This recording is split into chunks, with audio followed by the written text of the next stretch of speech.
Ito yung pinakamasarap na pork barbecue na natikman ko dito sa Iloilo. Ayan, tumutulo-tulo pa. Tumutulo-tulo pa. Nakita mo yung mantika. Ayan na naman. Sariwa talaga siya. Masarap yung lasa niya. Masarap siya. Pangalawa ko na to. Pangalawang order ko na to.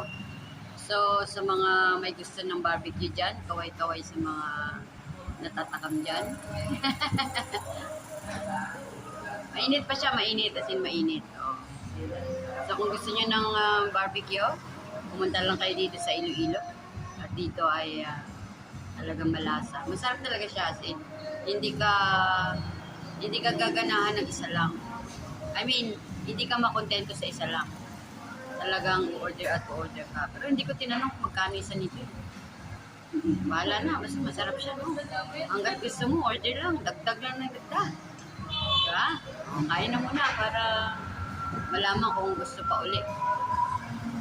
Barbecue, pork barbecue. Di ba amoy niya? Masarap. Amoy pa lang. Diba?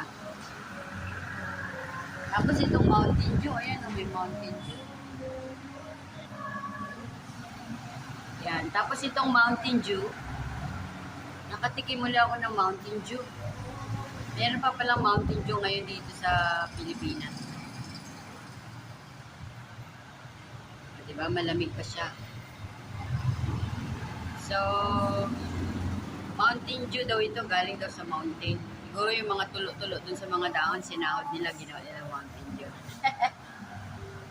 So, the best siya para kumain ng pork barbecue, tapos meron pang Mountain Dew, di ba?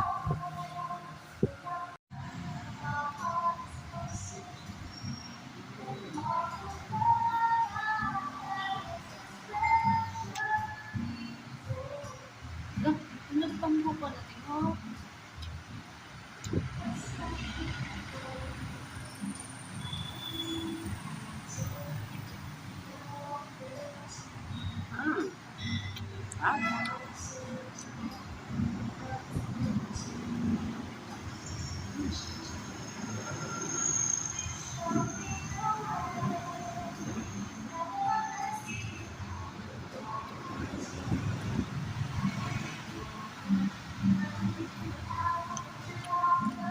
Very nice.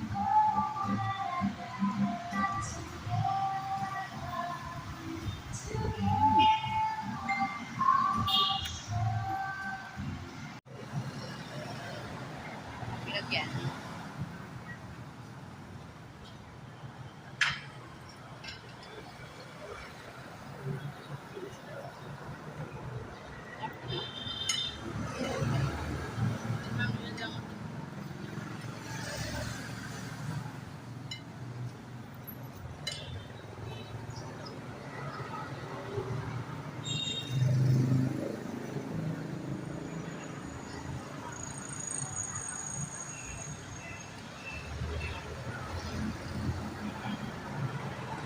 Sarap yung barbecue nila.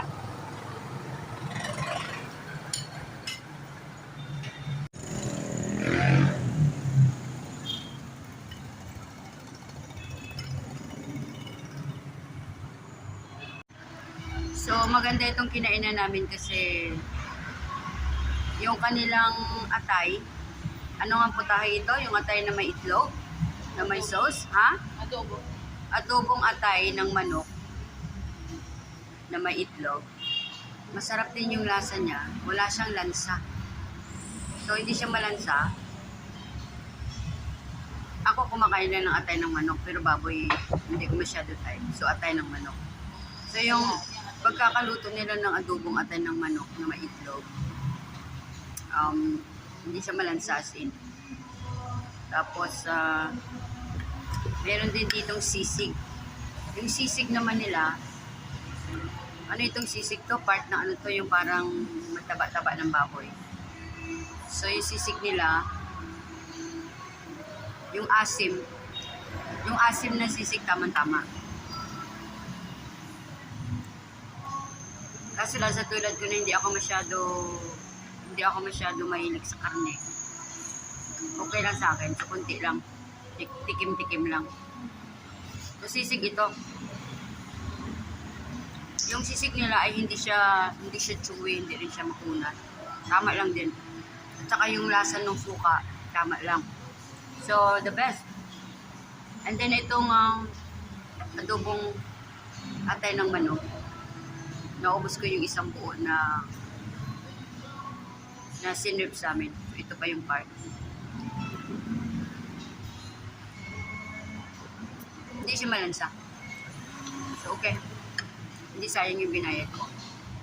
Lalo na yung barbecue, masarap. Kaso lang, yung mantika niya, some part of mantika nandito.